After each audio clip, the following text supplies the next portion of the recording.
Congressman Michael Baumgartner, another great town hall at Whitworth University. Even though I knew going in that 99% of the audience was from our far left and that there would be frequent interruptions and chants, it was a really fun night. I enjoyed answering questions, when I could, winky face, and talking about our success in Congress to help secure the border, stop the scourge of fentanyl, improve our national security, and unleash American energy. I work for everyone in Eastern Washington, even including the 39% who didn't vote for me or strongly disagree. Sincerely love the audience passion tonight. America's got a bright future. The only thing that can stop it is hyper-partisanship that turns into hate against fellow Americans. Oh, of course. We can disagree without being enemies. The Constitution and our federal system is the key to our national unity. That's 7 town halls in the book. Stay tuned for the next one. I like the 99% far left audience where the people here in the front row are like 65, 70-year-old women. I've driven through Eastern Washington, folks. I gotta say, I don't think you could fill up this auditorium with far left people who live in that area. You know? I don't think you could. They always crow about civility politics when they get called out. Oh, God, yeah, because they're giant, they're massive pussies, which is the reason why they're trying to dial down the town halls, because they're making life worse for everyone, and they just don't want to deal with it. They want to be in Washington, where the only people they have to deal with are, like, consultants and lobbyists, who they get along just fine with. So let's see how that town hall went. I've been in Spokane for 39 years from New Jersey. I've never been involved in politics before, but this is getting really scary. Okay, so the things that frighten me is the way this insane president talks about Canada as a 51st state. Yeah. Far left radical. Far left radical. Doesn't want to invade Canada. Insane. Communist. Panama by force and buying Greenland. Yeah. How does this person qualify as sane? Why is he not being impeached right now?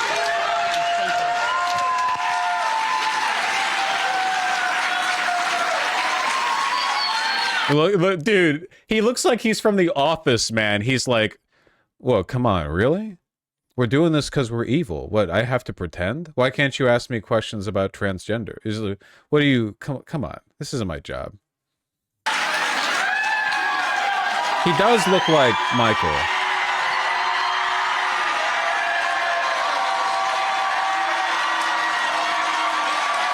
So obviously this is Spokane, Washington. We're right up next to Canada. A lot of the tourism money that Washington gets is from people from like Vancouver coming down. You know, there's a lot of like cultural. Basically, what I'm saying is like it's a northern state. We border Canada. There's a lot of engagement with Canada. It makes sense that people here would be kind of put off by, I don't know, the whole like threat of war thing.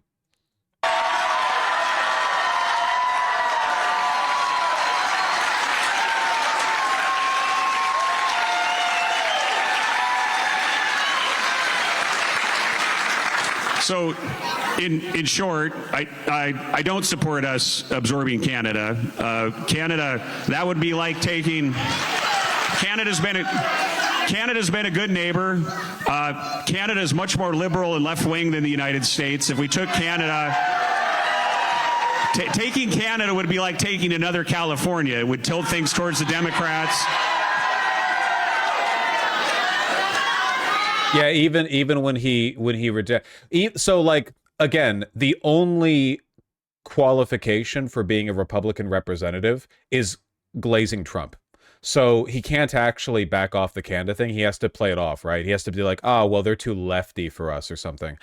Remember that the point of these town halls is that you're supposed to be like representing your constituency and hearing their concerns, not being a propaganda vessel for your president. Like, you can look at what town halls looked like 15, 20 years ago, or when Democrats do them, and overwhelmingly, this is just never what they've been like. You have a rep come from Washington, D.C., back to the area that voted them in as a representative, and they sit there and they hear out concerns. And they're still politicians, so they're still, like, dishonest pieces of shit, don't get me wrong. But, like, this like, complete aversion to any kind of pushback against the national agenda is just totally new. Were there this many town halls before this term? There were more. Town halls used to be more common. on both sides. Well, on the Republican side, certainly. They're getting less common now because every single one of them turns into this giant spectacle. Yeah. If we took Canada, the Republicans would never have control again, so we don't want that to happen.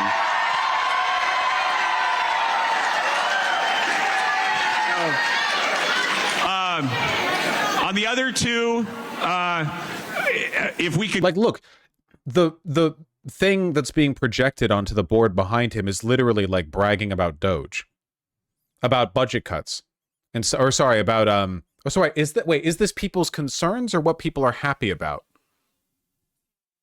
Oh, never mind. Okay, I'm incorrect. I believe these are concerns. I thought he was coming in to talk about like what people were celebrating. It looks like what people are upset about. So people are most concerned about Doge, then checks and balances, then economic issues like tax cuts, tariffs, then civil rights, then healthcare, then foreign policy, then education, then reproductive rights, and then immigration and refugee resettlement. Then climate change, all the way down at the bottom, crime and tribal issues. Tribal issues being low makes sense, just demographically speaking. Crime being that far down is pretty wild. It's pretty obvious what people are upset here for, you know? Get Greenland peacefully, I'm all for it, and we should have never given up Panama. That's great. This is a question that comes from Barbara and can serve as our concluding question for the night regarding checks and balances between the different branches of government. Spokane isn't even a lefty city. It's Eastern Washington, dude. This is not lefty territory at all. Not even a little bit, okay? This is the area of Washington where there are legitimately a large number of people who want to secede and become part of Greater Idaho, okay? Given the trajectory of the administration, the continued agreement of the Republican Party, is there a line in the sand for you? That is to say, is there any point at which you might stand up and tell them no? What is... Absolutely not. In the interest of your people in Eastern Washington, what is your line in the sand? So this is a really common question at town halls, at least it has been in the past whenever something big nationally is happening. And the typical answer for basically all of history that I can remember was every rep would get up there and say, listen, I'm happy to be a part of this party, but I represent the people of this district and I would be proud to fight for their rights and et cetera, et cetera. Like, it has never been considered politically unacceptable for a rep to showboat about how much they represent their constituency, you know? Now, I don't know how he responds to this, but given how the Republican Party is right now... Well, in general, I swore an oath to the Constitution. It's very serious to me. I swore an oath to the Constitution before I went to Iraq. I swore an oath to the Constitution becoming a member of Congress. I would say that I understand this room is different than the rest of Eastern Washington, but you guys... You are.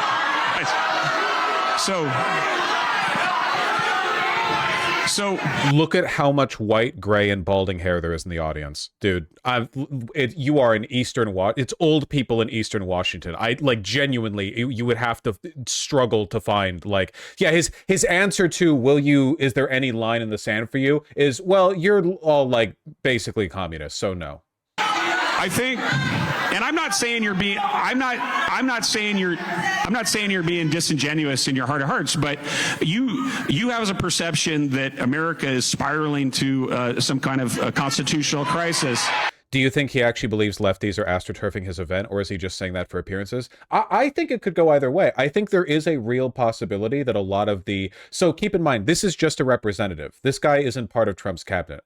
I doubt he's aware of the fact that the goal is to deliberately create a recession to empower and enrich a small group of people. He might know that, he might not. I don't know. If he arrived at that conclusion, it's probably because he did himself.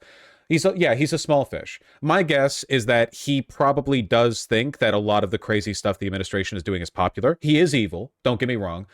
He might be surprised at how much opposition he's seeing. A lot of the Republicans who have been doing these town halls do genuinely seem to be a little bit flummoxed, don't they? Like, we've seen a dozen videos or so where they do these town halls, and they're like, I genuinely don't understand why you're all so mad at me. Like, Trump won. Why are you... Because if you think about it, like, it kind of makes sense from their perspective, right? Trump did win. He did win the presidency. This guy won his election in this district. So it's like, then he comes and does a town hall and everyone's furious with him. And he's like, yeah, I think they are buying into their own hype a little bit. For sure.